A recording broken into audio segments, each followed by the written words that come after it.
Muito bem, nós vamos tratar agora deste entrevero, né, ou dessa crise diplomática que se instalou aí.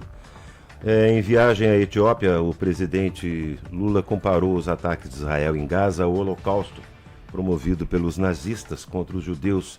6 milhões de pessoas foram exterminadas, né? Aquilo não foi morte, foi extermínio. Período em que marcou, infelizmente, a história, né? Engraçado que numa época em que era um povo considerado muito culto, né? E que produziu grandes nomes na Alemanha, né? Mas infelizmente estava dominada pelo nazismo de Hitler e gerou toda essa situação. A reação com relação à declaração do presidente Lula foi rápida, dura. Benjamin Netanyahu, o primeiro-ministro israelense, classificou as palavras de Lula como vergonhosas e graves. O chefe de Estado brasileiro foi declarado persona non grata. Pelo que me consta, nunca, aliás, usando as próprias palavras do Lula, né, nunca antes na história desse país, eu acho que um presidente brasileiro tinha sido declarado persona non grata em algum lugar do mundo. E para falar mais sobre isso, para explicar um pouquinho melhor, ou a gente tentar entender um pouco melhor por que essa comparação feita por Lula é tão grave para os judeus, e falar um pouquinho dessas repercussões diplomáticas desse entrevero, nós convidamos o professor da UFJF, que é antropólogo e doutor em ciência da religião, professor Emerson Senna. Professor, antes de mais nada, eu quero agradecer imensamente ter aceito o nosso convite, ter mudado a sua agenda, que eu sei que você mudou para nos atender. Imensamente grato e seja muito bem-vindo mais uma vez. Muito obrigado, Marcelo Giuliani, a todos os ouvintes da Rádio Transamérica. É um prazer estar aqui retornando aos comentários de um assunto fundamental. E eu vou começar discordando do relato da mídia. Então vamos lá. Por quê? Vamos ao pé da letra. Vamos. O que o Lula falou de fato? Eu recomendo que os ouvintes vejam a íntegra do discurso. Né? Que ele disse textualmente, abre aspas. O que está acontecendo na faixa de Gaza e com o povo palestino não existe em nenhum outro momento histórico. Ponto. Aliás, existiu quando Hitler resolveu matar judeus. Ponto. Não houve comparação com o Holocausto. Houve comparação com o projeto genocida de Hitler com o projeto de permanência no poder de Netanyahu com a eliminação física do povo palestino. Pra vocês terem uma ideia, mais de 20 mil pessoas morreram na Palestina.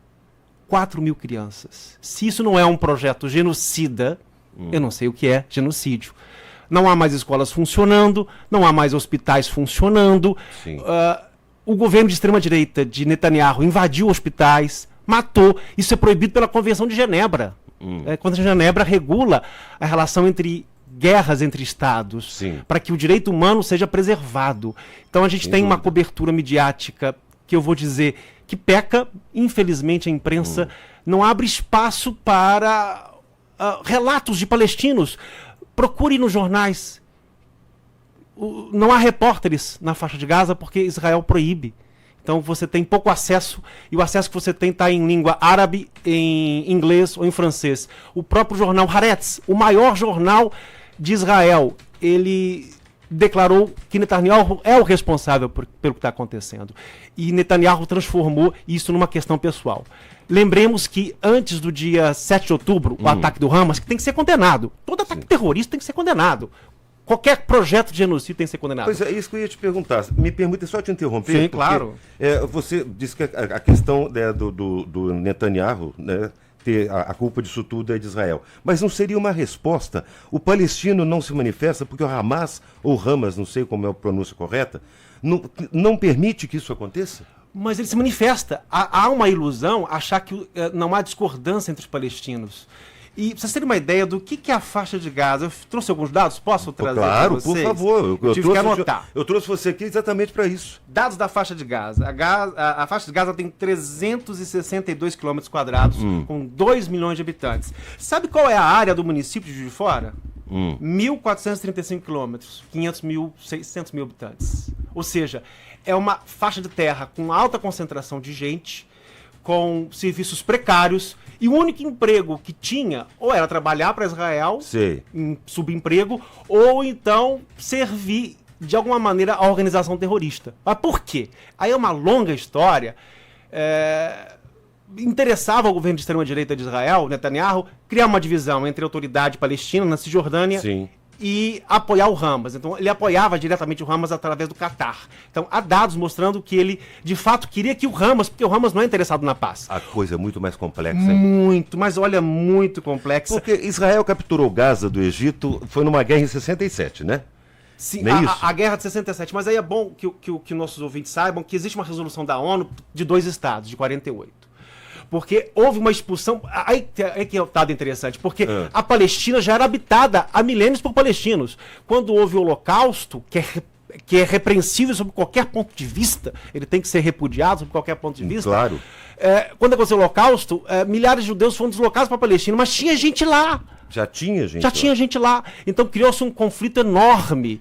E aí a Nakba, que foi a primeira grande migração de palestinos, os palestinos foram retirados da sua terra. Então a ONU, para tentar equilibrar, votou a ideia de 2 estados. Sim. Só que a organização terrorista Hamas e outras não querem, e nem a extrema-direita israelense. Pra você ter uma ideia da complexidade, quem relativizou de fato estou consultando aqui os meus papéis, que é importante, quem relativizou de fato a ideia do extermínio do povo judeu foi o próprio Netanyahu. Vocês sabiam disso?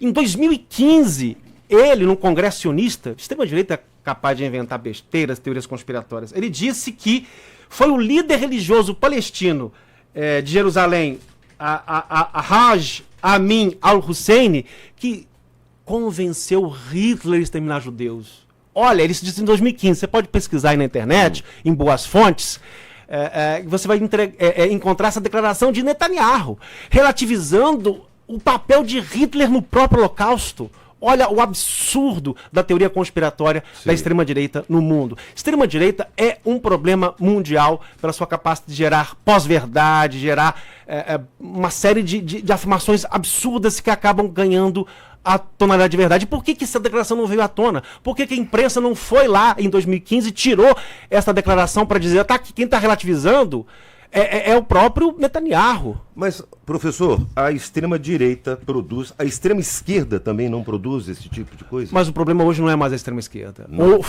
Foi em 1970, na Itália, Aldo Moro. Hoje o problema é a extrema-direita, porque hoje os ventos, a estrutura social, os problemas sociais, a miséria, a xenofobia, toda uma transformação social, as grandes crises do capitalismo têm favorecido uma resposta fascista, neofascista, ou anarcocapitalista, ou neoliberal. Num outro momento a gente pode falar sobre isso, para a gente não desviar isso do assunto. Agora eu queria lembrar 2 judeus que, na minha opinião, assim, 2 judeus, cidadãos judeus, acima de qualquer suspeita, que são muito interessantes para corroborar aquilo que o Celso Amorim disse, o ex-chanceler, né? Ele disse que quem tem que pedir desculpas é o governo de Israel, não o povo. Vamos diferenciar.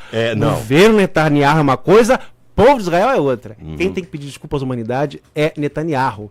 E eu vou dizer o nome do jovem, que foi corajosíssimo, um jovem judeu chamado Tal Mitnik.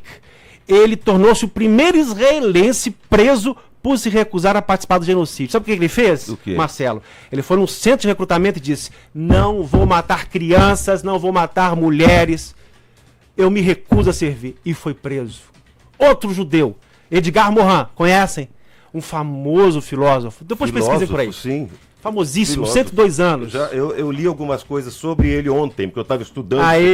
Eu tô falando. Eu estava estudando sobre esse assunto para te perguntar hoje, para me embasar. Edgar Morin, ele disse que o que está acontecendo em Gaza é um genocídio feito pelo governo Netanyahu. E lembremos que antes do dia 7, do condenável ataque do Hamas, antes do dia 7, Netanyahu estava enfrentando milhares de protestos em frente da casa dele, porque ele queria anular o judiciário, cortar a independência do judiciário, ou seja, abalar o pilar da República. Por quê? Problemas de corrupção, ele está sendo processado, está sendo... E aí que está o problema, Juliane. Se tornou para ele uma espécie de... ou eu vou até o final e elimino o povo palestino, ou eu saio do poder e sou preso. E, infelizmente, foi preciso que um líder mundial colocasse... como é que eu vou dizer a comparação? O guiso no gato. no pescoço do gato para alertar. Porque todo mundo está pensando, está falando isso. A esquerda norte-americana está pé da vida, desculpa a expressão, mas acho que é importante, né? Sim, claro. Usar uma linguagem mais popular, não, né? Lógico. Pé da vida com o Biden, porque o Biden não está tendo a coragem de dizer: Netanyahu, vamos parar, vamos sentar para negociar a paz. Netanyahu não está aceitando nenhum tipo de acordo de paz, porque interessa para ele é manter a guerra, porque manter a guerra vai manter... Não é guerra também, tá? Manter esse conflito, porque com isso ele escapa das mobilizações e se mantém no poder e fisicamente a salvo dos processos. Professor, em que parte o Hamas entra nesse processo como responsável também por essa matança que está acontecendo a partir do momento daquele ataque que aconteceu, em que matou 1.700 pessoas numa festa e também pegou mulheres grávidas, assou crianças em fornos, enfim. Qual é a responsabilidade, como que você vê a situação envolvendo o Hamas nesse processo? O Hamas faz parte de um grupo de organizações terroristas que não representam o Islã, por favor. Não representam É por isso que as pessoas misturam, professor. Mistura. As pessoas misturam. Mistura Palestino é Hamas. Não, não é. Eu falo isso aqui sempre, gente. Uma coisa é Palestina, outra coisa é o grupo terrorista Hamas. Uma coisa é Netanyahu, outra coisa é o povo de Israel. O povo de Israel. Exatamente. Isso a gente tem que diferenciar muito. Então, o Hamas tem responsabilidade, mas foi um ataque no dia 7 de outubro. 7 de outubro. Se você perceber, cadê os tanques do Hamas? Cadê os vídeos mostrando os soldados do Hamas? Não tem. É uma coisa impressionante. Não tem um exército Hamas enfrentando Israel. Então não há. Porque guerra, você usa a palavra guerra para o confronto entre dois estados. Né? Hamas não é um estado, é uma organização terrorista que tem que ser, de fato, investigada, punida severamente, claro. Mas há uma ordem internacional, há uma ONU, há um Conselho de Segurança. E a fala do Lula, eu vou retomar a fala do Lula, e depois quero fazer uma comparação religiosa, porque para remeter a minha área de estudos, né? A fala final do Lula, se você ver bem, ele critica o Hamas. Ele fala... A pronúncia certa é Hamas? Hamas, enfim. Eu acho que também não saberia dizer. Mas ele diz que o Hamas é condenável no final do discurso. Olha que interessante. Ou seja, a repercussão que a imprensa deu é uma repercussão completamente enviesada, infelizmente, porque você não ouve voz. Agora a Folha de São Paulo publicou um coletivo de judeus em favor do Lula. Olha, isso agora cedo. Exatamente. Eu li agora cedo isso. Eu acho incrível como a imprensa brasileira está pecando, e a gente tem que ter imprensa livre, livre, mas ela não está trazendo aquilo... Ela não está acrescentando, né? Não está acrescentando, ela está enviesando, ela está dando viés. Por exemplo, o New York Times, o The Guardian, o Haaretz, o jornal israelense, o maior jornal israelense, protestando contra Netanyahu. E aqui você tem o contrário. Você, ao invés de ter uma imprensa que, não, vamos trazer palestinos, vamos trazer gente para falar o que está acontecendo, você tem uma imprensa que pegou uma fala do Lula e acabou colocando o Holocausto, porque a fala do Lula não fala do Holocausto. A fala do Lula fala: o projeto genocida de Hitler, ele tem um paralelo. Qual é o paralelo? A eliminação física do povo. E é bom, o que é genocídio? Que a gente fica falando, é bom até falar para o ouvinte. O que é genocídio? É a eliminação física de um povo. O impedimento desse povo de viver, de comer, de celebrar. É o que está acontecendo. Exato. A genocídio tem a ver com a existência física em todos os meios. E não é só por câmara de gás, não. Genocídio pode acontecer eliminando escola, e tornando a vida impossível, que é o que está acontecendo em Gaza. A vida está sendo impossibilitada em casa. Há relatos, por exemplo, de pessoas que estão comendo grama porque não tem o que comer mais. E Israel está bombardeando a última cidade no sul de Gaza, que fica próximo do Egito, que é Rafa. Então você imagina, gente, sabe, você tem uma ideia, 80% da população palestina foi deslocada à força por bombas israelenses. Vamos corrigir, por bombas do governo Netanyahu, porque há uma oposição israelense, há uma crítica em Israel a isto. E Israel, já ter uma ideia do que é extrema-direita e por que a extrema-direita é problema. Em 2018, o Netanyahu conseguiu fazer passar uma lei que eliminava a possibilidade de cidadania a outras etnias. Israel era, até 2018, um estado pluriétnico. Pluriétnico, exatamente. Árabe israelense, palestino israelense. Agora não pode mais. Ele conseguiu fazer isso. Ele conseguiu passar uma lei dizendo que só israelense pode ser cidadão e os outros são subcidadãos. Ou seja, a extrema-direita tem um projeto xenófobo, um projeto excludente, um projeto de morte. E, infelizmente, na imprensa, e aí eu vou falar de alguns colunistas, como Luiz Felipe Pondé, completamente... Eu fico chocado com o que ele escreve, com o que algumas pessoas escrevem, dizendo que, citando von Clausewitz, que é um pensador, dizendo que a guerra é a política continuada por outras. Não, a guerra é a destruição, o genocídio é a falência da capacidade do homem de fazer política. Aí eu estou invocando Aristóteles, estou invocando outros clássicos do pensamento político e do pensamento humano, dizendo que quando a política falha, quando a gente não consegue sentar junto, é que vem a guerra, e a guerra é ruim para todos os lados, especialmente para os lados mais pobres, para mulheres. O dado religioso que você gostaria de acrescentar, por favor, antes que o nosso tempo termine. Exato, é o jovem judeu que se recusou de 18 anos. Me lembrei de um jovem galileu. Que viveu na Galileia e queria a paz, queria um reino que não era deste mundo. Queria um reino de amor, de compartilhamento. E o que aconteceu com ele? Foi crucificado pelo Sinédrio, embora dentro do Sinédrio houvesse pessoas que gostassem dele. José de Arimateia, por exemplo. Sim. Mas ele foi crucificado por uma elite judaica, ou, vou te uma palavra elite, que não é boa, mas por uma parte dos judeus e por uma parte do Império Romano. Ou seja, alguém que queria a paz, que queria o amor, foi crucificado e era judeu. É Jesus do que eu estou falando. Ou seja, Jesus, é a ideia da utopia do amor, a ideia da utopia da paz. Ela não morreu, pelo contrário. Jesus Cristo, o fundador do cristianismo, e o cristianismo aí é entendido como uma religião de amor, de misericórdia. Exatamente. E foi fundado por um judeu. Né? Olha que interessante, né? Isso é um dado religioso que eu queria acrescentar, que daria para conversarmos muito mais. Espero que em outras oportunidades a gente tenha. Isso vai dar muita repercussão, porque... Espero que dê, porque eu não consigo mais ler o enviesamento de alguns colunistas da imprensa. Eu não consigo... Eu quero ouvir mais vozes palestinas, de mulheres palestinas, de autoridades palestinas que não são comprometidas com ramas, porque tem muita. Exatamente isso. A gente tem que dar voz a todos. E como eu tenho como princípio, o rádio é a voz do cidadão, claro. a possibilidade do cidadão se manifestar, eu gosto de ouvir todos os lados e gosto de ouvir, por exemplo, o que você disse. Eu acho muito importante. Faz a gente raciocinar de uma outra forma, se sair da caixinha. Exato. Eu acho que isso é que é importante. Isso é o papel da imprensa. Agora, nesse sentido importante. O que isso pode refletir? Por exemplo, um título de persona não grata, professor, só para a gente finalizar.